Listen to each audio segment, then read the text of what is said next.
guys, let me welcome you back to the channel. My name's Justin and you're watching Survival Mindset. So I'm in the El Dorado National Forest today. What we're going to be talking today is we're going to be talking lanterns.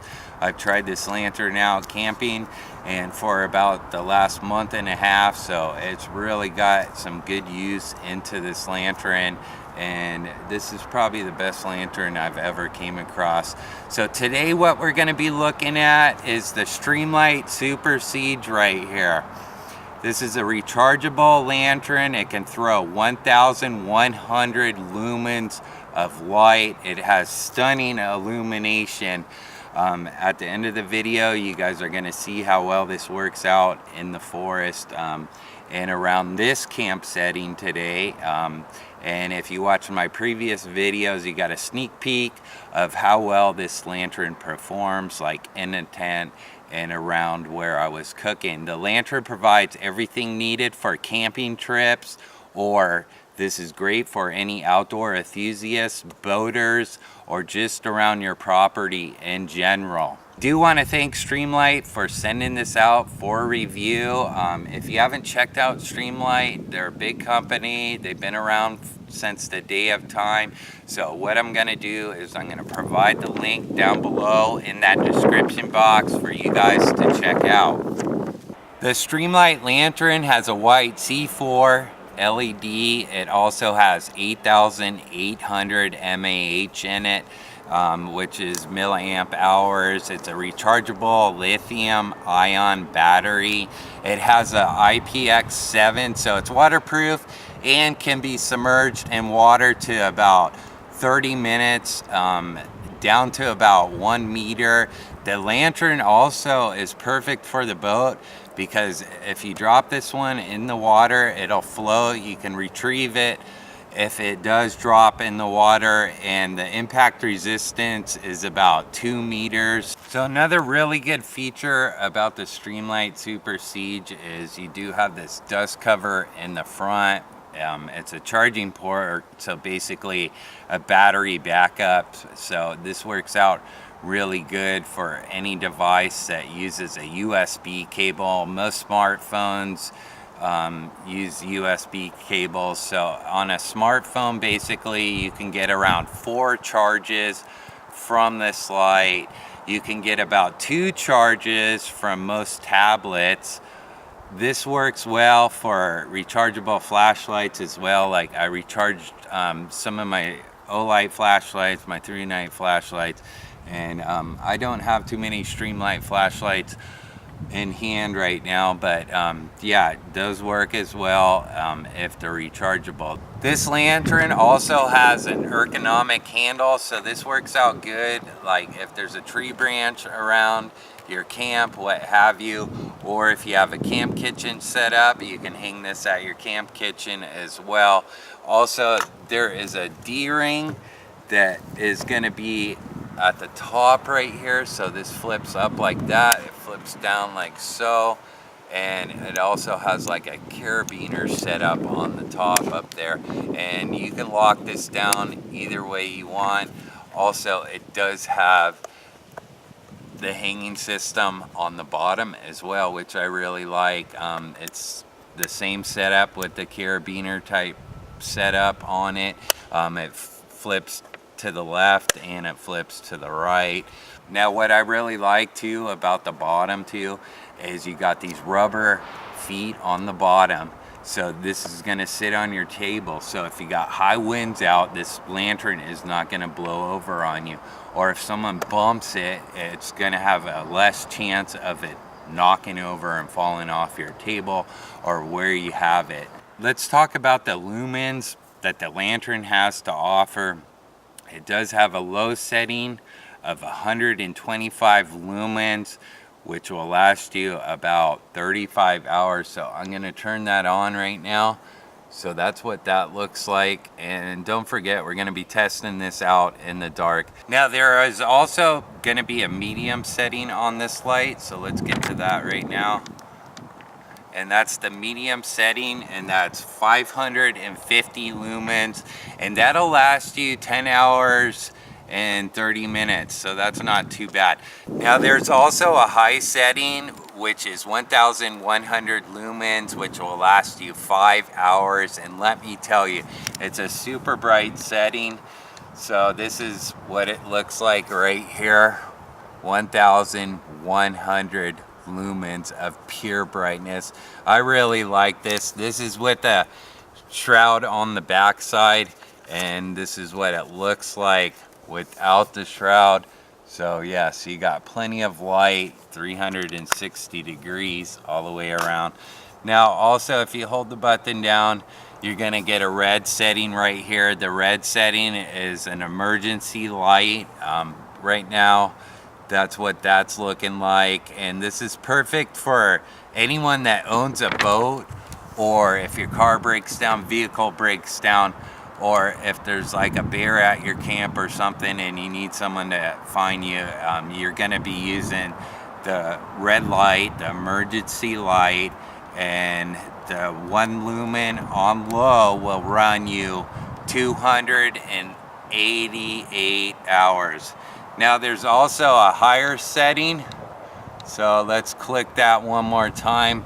Now we do have it on the highest setting. It's 2.7 lumens. That will last you 110 hours, so not bad with that. Now if you hold it down for a second again, you can get the SOS out of it. As you guys can see, it's blinking. It's throwing off a lot of light. So the SOS mode is 2.7 lumens, and that's gonna last you 230 hours of run time. All around this light, I'm very pleased with how well it's made and constructed it is and everything like that. So let's go over some of the specs on it right now. The lantern's height is 7.5 inches tall.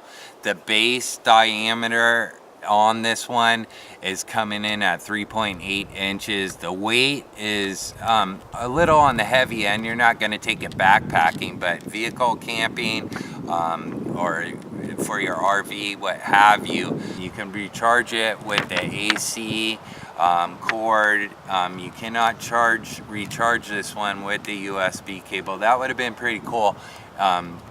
Because USB cables, I got a lot of battery banks, so if you could charge it with the USB cable, that would be nice. But AC, you can't go wrong with that, you know. For high lumen output light, you need AC in it to get your 1,100 lumens, and let me tell you, it's dead on 1,100 lumens. Now I do want to talk a little bit about the stash port. It does have at the bottom, so the lid screws off like that. It's all airtight. It's got a rubber seal around it. This is excellent for, like, if you're at the camp, your kids need some money, or if you want to hide a key, your wife needs some money, you can stash some money in there and no one would ever know that there's this money right there at your camp. They'll be looking in your tent first before they'll be looking through your lantern, you know what I mean? So yeah, that's a really nice feature. This is the Coyote right here. They also do come like in a bright yellow color, and everything I like. It's got a really good cooling system throughout here. In the El Dorado National Forest, and what we're gonna be looking at is the Streamlight. I got it hung from a tree, so the first mode that we're gonna be looking at is the low mode right here. So here's the low mode, and you guys can see me. I can walk around, and let me tell you, this forest is pretty dark. So the expansion on the low mode, you got about 10 yards of visibility to my right and 10 yards of visibility to my left. And now we do have it on the medium setting mode right now. And now the expansion is really nice. I mean, look at this. I'm clear down here in the forest. I hope you guys can see me. If not, I just want to talk about the expansion on the medium mode. Now the medium mode, you got the expansion of about 20 yards to my right and 20 yards to my left. So kicking it up one more notch is the high mode setting. Now we're looking at the high mode setting. Look at this. I mean, I'm just blinded by the light, let me tell you. This is 1,100 lumens, and the forest is just glowing right now. I'm going way down the canyon right now. I'm waving my arms, so I hope you guys can see me. This is a very dark forest. You're looking about 30 yards to my right, the expansion, and about 30 yards to my left, there's a really good expansion right here. So yes, what I want to do too is I want to put the shroud on right now so we can focus the light on one particular area. So right now, see, I'm holding the lantern in front of me, so all the light is focused in front of me and I'm not being blinded by the light or anything like that. So that's one good thing about the shroud that's on this lantern. So we'll take that one off right now, hang it back up on the tree. And I do want to hold down the button. And now this is what the emergency mode looks like on the lowest setting. Now I do want to focus on the next setting just to show you guys that it's a little brighter and everything. So here's what that looks like. It's a little brighter. Janet, can you see that emergency mode right now? Yep, I can. Okay, great. And my wife is sitting over there by the campfire, and I would say she's 40 yards away approximately. Now on this lantern, they do have an SOS feature, so we'll look at that. So this is the SOS feature that we're looking at right now, guys. And I can see this from quite a few yards away. I'm only 7 yards, and Jana is 40 yards. Can you see that right now, Jana? Yeah, I can. Do you need some help? I need some help over here. I'm lost in the woods, honey. Call out the troops, call out the backup. We do need search and rescue. Yes, so overall, the SOS mode is working really nice. And this, to turn that off, you hold down the button and you're back to the low setting, medium setting, high setting. So yes, that's what that looks like. This lantern is really gonna serve us well when we're out camping or doing any kind of backyard cooking, what have you. And also too, if you own a boat, of course, this is, you know, waterproof, and it's got a really good IPX rating on it. And then it does come with this shroud. The shroud on, I'm not being blinded. All the lights focused in front of me. I take off the shroud and all the lights every which way, 360 degrees.